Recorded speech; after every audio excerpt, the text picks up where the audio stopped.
नमस्कार विद्यार्थी मित्रांनो, तुमचं पुन्हा एकदा स्वागत आहे आपल्या यूट्यूब चॅनलमध्ये. आपण आज पाहणार आहोत एम-पी-एस-सी गट क मुख्य परीक्षा 2025 जी 12 जुलैला झाली होती. तिचा एक्सपेक्टेड कट ऑफ काय राहू शकतो? कारण का पहिली आन्सर की आली आहे, सेकंड आन्सर की पण आलेली आहे. ओके, सो मी जास्त थोडासा वेळ घेतला की उगाच घाईघाईमध्ये काहीतरी व्हिडिओ बनवण्यापेक्षा आपण थोडं वेट करून काय करूया, व्हिडिओ बनवूया. सो आज काय जो कट ऑफ सांगणार आहे तो एक अंदाजित कट ऑफ असणार आहे. ओके, याच्यामध्ये काही म्हणजे हा कट ऑफ चुकीचा असू शकतो. मी म्हणेन 200% चुकीचा असू शकतो. ओके. सो एक अंदाज असू शकतो कारण का तशी आता आपण काही करू शकत नाही. जे काही असेल तो आपल्या रिझल्टमध्ये आपल्याला नाव बघायचं आहे. कारण आपल्याकडे एक 30,000 किंवा 25,000 मुलांनी काय दिली होती, एक्झाम दिली होती. त्यातले आता किती सिलेक्ट होणार आहे ते 1700-1800 मुलं काय होणार आहे, सिलेक्ट होणार आहेत. बाकीच्यांना परत अभ्यास चालू करायचाच आहे. सो एक काय रेंज राहू शकते आणि मला वाटतं की येणाऱ्या 15-20 दिवसामध्ये काय होऊ शकतो, रिझल्ट येऊ शकतो. सो तो तुम्ही वेट अँड वॉच करा. तुम्हाला जे काही तुमचं असेल, तुम्ही जर डिझर्व्ह करत असाल किंवा तुमची अशी मेहनत होती असेल, तर तुम्हाला नक्की त्याचा काय भेटेल, फायदा भेटेल. तुमचं नाव नक्की त्या पोस्टमध्ये असेल. ओके, किंवा त्या लिस्टमध्ये असणार आहे जर आपण प्रामाणिकपणे प्रयत्न केले असेल तो. नाहीतर आपले पुढच्या त्या काही एक्झाम्स आहेत. आता गट क परीक्षेचा मी जेव्हा आता हे काय झालेलं आहे, फायनल की आन्सर की आली, तेव्हा याच्यामध्ये काही बदल झालेले आहेत. त्याच्यामध्ये आता हे आयोग का करते मला कळत नाही. 12-12 क्वेश्चन काय होतात आयोगाचे चेंज होतात. म्हणजे तुम्हाला एकच पेपर बनवायचा असतोय, तर तुम्ही याच्यामध्ये पण अशा 12-12 काय करताय, मिस्टेक करताय की तुम्हाला 12 प्रश्नांची उत्तरामध्ये काही बदल करावा लागतोय. काही कॅन्सल करावे लागतात. काहींमध्ये तुम्हाला उत्तरं बदलून द्यावी लागतायत. तर काहींची उत्तरं काय करतोय आयोग, डायरेक्ट कॅन्सल करतोय. म्हणजे आता झालं बघा, राज्यसेवेला मी माझा स्कोर सांगतो.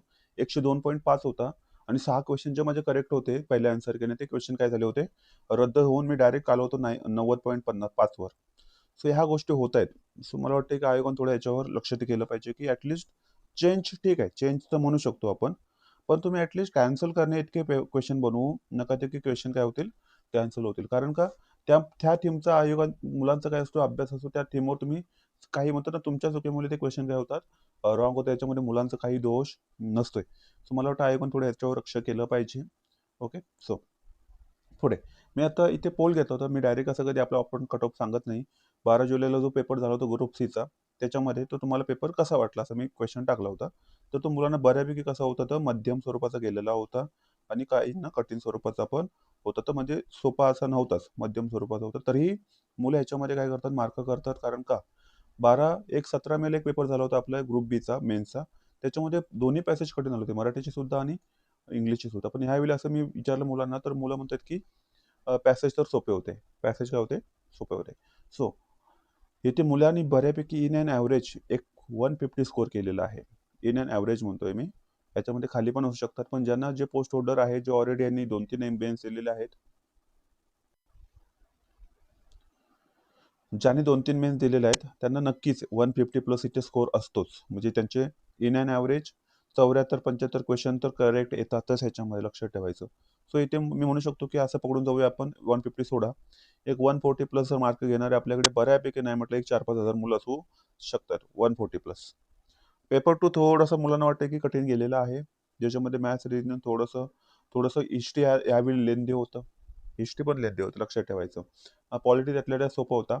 मॅथ्स, रिजनिंग पण काही काही क्वेश्चन थोडेसे काय होते, टफ होते. इकॉनॉमी त्यातल्या त्यात बरा होता. पण सायन्स आणि करंट अफेअर्स थोडंसं काय होऊ शकतं, आउट ऑफ बॉक्स आलेलं होतं. पण असं करंट अफेअर्स पण म्हणू शकतो मी की 2026 विचारलं, त्याच्या मागे गेलेले नव्हते. सो मध्यम ते कठीण या स्वरूपातला पेपर मुलं म्हणतायत. 300 आपल्या काही चॅनल एवढा मोठा नाही आहे, 1000 सबस्क्रायबर्स आहेत. तर तुम्ही नवीन असाल तर चॅनलला नक्की सबस्क्राईब करा. याच्यावर आपल्याला एक क्वालिटी कंटेंट देण्याचा आपला काय असतोय, प्रयत्न असतोय. ओके. सो मध्यम ते कठीण स्वरूपात होतं, सोपा तर अजिबात नव्हता. तर इथे बऱ्यापैकी एक होणार आहेत, मुलांचे मार्क कमी होणार आहेत. मग ती रेंज काय राहू शकते, तर 120 प्लस राहू शकते. म्हणजे आता इथे असू शकतात. कारण का आता काय झाले माहिती आहे का मार्केटमध्ये, मी तुम्हाला ग्रुप बीचा अनुभव सांगतो प्रिलिमचा. मुलं मार्क सांगत नाही, ज्यांचा स्कोर असतो 280, 300 असतो. हे मुलं कधीही चॅटिंगमध्ये आपल्या व्हिडिओच्या खाली पण चॅटिंग म्हणतात ना, मेसेज करताना पाहायला भेटणार नाही, की सर माझं होईल का? त्यांचं त्यांचं झालेलं असते. त्यांना माहिती असतं आपल्याला पोस्ट भेटणार आहे की नाही, किंवा त्यांनी पुढच्या अभ्यासाला सुरुवात केलेली असते. सो इथे चॅटिंगमध्ये कोण असतात मुलं, ज्यांचा स्कोर 250, 280च्या मध्ये अडकलेले असतात. जी मुलं 250, 280 किंवा 270च्या मध्ये अडकलेले असतात. तीच मुलं काय करत असतात, विचारत असतात की सर होईल का, होईल का, होईल का? सो मुलं आता स्कोर सांगत नाहीत, खरा स्कोर सांगत नाहीयेत, लक्षात ठेवायचं. सो आपण जरी आता इथे किती मार्केटमध्ये म्हटले ना 260 कट ऑफ लागेल, तरीही तो कट ऑफ 280च्या 20 मार्कांनी किंवा 15 मार्कांनी पुढेच राहू शकतो, कारण मुलं कट ऑफ मार्क सांगत नाहीत. सो हा पेपर कठीण होता. सो इथे इन अँड ॲव्हरेज तुमचे जर 120 मार्क होते असेल तर तुमचा चांगला स्कोर मानला जाऊ शकतो किंवा बेस्ट स्कोर आहे. ओके, पण तुम्हाला पेपर 1 मध्ये चांगले एफर्ट्स लावायला हवे होते. सो मी जेव्हा विचारलं की पहिले आन्सर केली तुमचा स्कोर किती आला होता, तर काही मुलांचं म्हणणं होतं पेपर 1 मध्येच म्हणत होते 120. आता मला थोडासा याच्यामध्ये काय वाटतंय, डाऊट येतोय की बऱ्यापैकी मुली इथे पाहायला भेटत बघा. आता हे तर चुकीचे 100+ म्हणणारे हे थोडेसे काय असतात, हौशे असतात. 130, 121%, 140, 13% आहेत. सो हा हा तो काय म्हणू शकतो आपण, इथे मुलं बऱ्यापैकी काय आहे, व्हॉल्यूम आहे आणि इथे कट ऑफ डिसाईड होत असतात. ही मुलं कट ऑफ डिसाईड, हे तसंही रेसमधून काय असतात, बाहेर असतात. जर तुमचा पहिल्या पेपरमध्ये जर 120 पेक्षा कमी असेल तर तुम्ही पेपरमधून बाहेर आहात. तुम्ही रेसमधून काय आहात, बाहेर आहात. तुम्ही पेपरमध्ये 100-150 तर आणूच शकत नाही. पेपर 2 मध्ये 150 आणू शकत नाही, कारण की एवढा तो पेपर इझी नसतो. मग 120 आणि तिकडे 150 नाही होत. सो हा जो आहे, हे मुलं कट ऑफ काय करतात, डिसाईड करतात. सो इथे रेंज आहे 120. इथे बघा 120 पेक्षा इथे म्हणू शकतो की बाबा 120 पेक्षा मुलांचे स्कोर काय आहे, कमी, हा जेन्युइन आहे. 120 ते 130 दरम्यान असणारी मुलं भरपूर आहेत, 75% म्हणू शकतो आपण. ओके, सो हा बरोबर सांगितलेला आहे स्कोर. सो मी आपण काय आता पोस्ट बघूया. पोस्ट कसे, पोस्ट वाईज आपण कट ऑफ बघणार आहोत. मी डिटेल तुम्हाला ॲडव्हर्टाईज पण सांगतो. आयोगाचे फायनल जे ॲडव्हर्टाईज होतं त्याच्यामध्ये किती जागा आहेत, कोणाला किती जागा आहेत. तो उद्योग निरीक्षकच्या 9 जागा आहेत. जो की कट ऑफ मी तुम्हाला सांगतोय 300 पेक्षा जास्त असणार आहे. कितीपेक्षा जास्त असणार आहे, जर तुम्हाला 300 पेक्षा जास्त असेल, तुम्ही सायन्स बॅकग्राऊंड आहे तुमची, तर तुम्हाला उद्योग निरीक्षकासाठी चान्स आहे. कर सहाय्यक 73 आहेत. गेल्या वर्षी 400 जागा होत्या, यावेळी फक्त 73 जागा आहेत. इथे सुद्धा मी म्हणेन 290 पेक्षा तुमचा जास्त स्कोर असेल तर तुम्ही, ओपन म्हणतोय मी, सर्व मी ओपनवाल्यांसाठीच बोलतोय. आता जे बोलतोय ते तुम्ही कशासाठी बोलतोय, सर्वांचं ओपनवाल्यांसाठी लक्षात ठेवायचं. बाकीच्या कॅटेगरी वाईज वाल्यांनी त्यांनी आपले 20-20 मार्क काय करायचे, कमी करायचे. इव्हन ओबीसी वाल्यांसाठी 20 मार्काचा डिफरन्स असतोय. सो 20 मार्क ओबीसी लक्षात ठेवा, त्याच्या खाली 20 मार्क SC ST लक्षात ठेवा, SC लक्षात ठेवा. म्हणजे ओपनच्या 40% कमी, 40 मार्क कमी असतात SC साठी, एक 60 मार्क कमी असतात ST साठी, 60 किंवा 70 असं लक्षात ठेवा. मी जेव्हा ओपन 290 म्हणतोय तेव्हा STचा कट ऑफ 220-230च्या पण दरम्यान लागू होऊ शकतो. सो मी लक्षात ठेवा, हे जे काय म्हणतोय ना, ओबीसीचा डिफरन्स लक्षात ठेवा 20 मार्काचा. सो उद्योग निरीक्षकचा ओपनचा कट ऑफ राहू शकतो एक 300+, याच्या खाली अजिबात नाही. कर सहाय्यक मुलं आहेत अभ्यास करणारे आपल्याकडे. कर सहाय्यक 73 जागा आहेत, याचा म्हणेन मी 280+. क्लर्कच्या 1527 जागा आहेत. गेल्या वर्षी पण जागा एवढ्याच प्रमाण होत्या, ह्यावेळी पण 1527 जागा आहेत. मी म्हणेन 260 ±5. 260 ±5 एवढा जर तुमचा स्कोर असेल तर तुम्हाला क्लर्क मिळण्याची चान्स आहे. तुम्ही अजिबात म्हणू नका 240ला होईल का. मग आता ओबीसी वाले काय म्हणतोय मी, 240-45 तुम्ही दरम्यान असाल तर तुमचं काय होऊ शकतं, क्लर्क होऊ शकते. तांत्रिक सहाय्यक 300+, परत कारण जागाच कमी आहेत. एक्साईज ह्या मुलांसाठी, मुलांची ड्रीम पोस्ट आहे ही आताच्या ग्रुप सी मध्ये. एक्साईजसाठी म्हणेन मी 290 ±5. 290 ±5 मार्क करून ठेवा माझी हे अंदाज. आणि असे 1738 काय आहे जागा आहेत. सो मी काय सांगतोय, उद्योग निरीक्षकासाठी 300+ जागा असेल तर तुम्हाला 300+ जर तुमची स्कोर असेल तुम्हाला उद्योग निरीक्षक भेटून जाईल. बिकॉज आणि बाकीच्यांनी क्लास वाईज पण, कास्ट वाईज पण तेवढीच. ओके, कर सहाय्यक 73, 280+ पकडा. बाकीच्यांना मी कसं मायनस करायचंय तुम्हाला हे सांगितलेलं आहे. बाकीच्यांनी अशा पद्धतीने मायनस करत चला, पण किंवा आपण ॲक्युरेट सांगू शकत नाही. तुम्ही, हा ट्रेंड असतो आपल्याकडे. हां, क्लर्क 260 तर नक्कीच, 260 तर नक्कीच लागणार आहेत, ±5.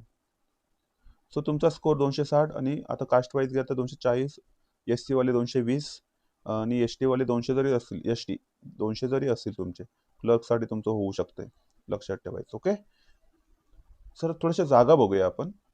जागा ते ह्या बघा, जागा तर उद्योग निरीक्षणासाठी जागा म्हणजे SC साठी किती आहेत, 3 आहेत. एक आहे, एक आहे, इथे एक जागा आहे, एक जागा आहे. आणि EW साठी अशा आरक्षित 8 आहेत आणि एक अराखीव आहे. सो कट ऑफ हा 300+ राहील इथे. तांत्रिक सहाय्यकसाठी बघा इथे अनुसूचित जमातीसाठी आहे, विमुक्त जमातीसाठी आहे, मागास वर्गासाठी नाही, कोणासाठीच नाही आहे. EW साठी 3 आहेत, एकूण आरक्षित पदं 3 आहेत आणि राखीव 1. सो इथे ओबीसी वाल्यांना काही चान्स नाही. ओपनमधून घेणार असाल तर तुम्हाला भेटू शकतो. तेच सांगतोय 300+. इथे पण 300+. कर सहाय्यकसाठी अनुसूचित जाती 11 आहेत, जमाती 19 आहेत, 2, 2, 2, 2, ओबीसी 18 आहेत, 2, 8, 8, 73 एकूण आरक्षित आहेत आणि सर्व आरक्षित. ओपनवाल्यांचे इथे कट ऑफ लागण्याची शक्यताच नाही आहे. सो लक्षात ठेवा, कर सहाय्यकचा जो काही कट ऑफ असेल तो फक्त रिझर्व्ह कॅटेगरीसाठीच असेल. ओके. सो हा कट ऑफ काय राहू शकतो, एक 280+ म्हणतोय मी. इथे किती म्हणतोय मी, 280+ म्हणतोय. इथे म्हटले मी 300+, कारण एक एक जागा प्रत्येक एवढ्यामुळे तर आपल्याकडे एक भेटू शकतो. इथे मी म्हणतोय 280+. बाकी कॅटेगरी वाईज तुम्ही काय करा, कमी करा. म्हणजे ओबीसीचा पण मी म्हणतोय 280 लागू शकतो. बाकीच्यांनी 20-20 मार्क काय करा, कमी करा. पुढे चला. दुय्यम निरीक्षक 125 जागा आहेत. याच्यामध्ये अनुसूचित जाती 15, जमाती 10, 5, 4, 4, 2 सर्वांना आहेत. इतर मागासवर्ग 24 आहेत, 2, 13, 13 अशी एकूण आरक्षित पदं आहेत 92, अराखीव आहे 33. सो इथे चांगले आहेत. ओपनवाल्यांसाठी 17 चांगली पदं आहेत. सो ह्यांचा कट ऑफ मी म्हणतोय 290+. यांचा कट ऑफ काय राहू शकतो, एक 290+. बाकीच्यांनी कॅटेगरी वाईज काय करा, मायनस करत चला. ओबीसी 270, एससी 250, एससी 200, एससी म्हणतोय मी 250 आणि एसटी 230च्या मध्ये राहू शकतो, एसटी. ओके. सो लक्षात ठेवा. EWS पण कमीच लागेल, 240-235 पर्यंत लागू शकतो. सो हे लक्षात ठेवा. पुढे बेलीप, याची 3च पदं आहेत, ती पण कोणासाठी आहेत, अराखीव आहेत. तरी ह्यांची पदं मी अराखीव असल्यामुळे 300+च मार्क म्हणतो. 300+ असले बेलीप मिळू शकतो तुम्हाला. राहिलं क्लर्क सहाय्यक, आपलं लिपिक टंकले 15-27, याला मी काय म्हटले 260. बाकीच्यांनी मायनस करत चला. 20 मार्क ओबीसी, 40 मार्क एससी, एक 50 ते 60 मार्क कोणी करा एसटी वाल्यांसाठी मायनस राहतील. ओबीसी, एससी आणि एसटी. ओके. चला, अशा पद्धतीने आपला हा कट ऑफ राहील. आय होप तुम्हाला समजलेला असेल कट ऑफ.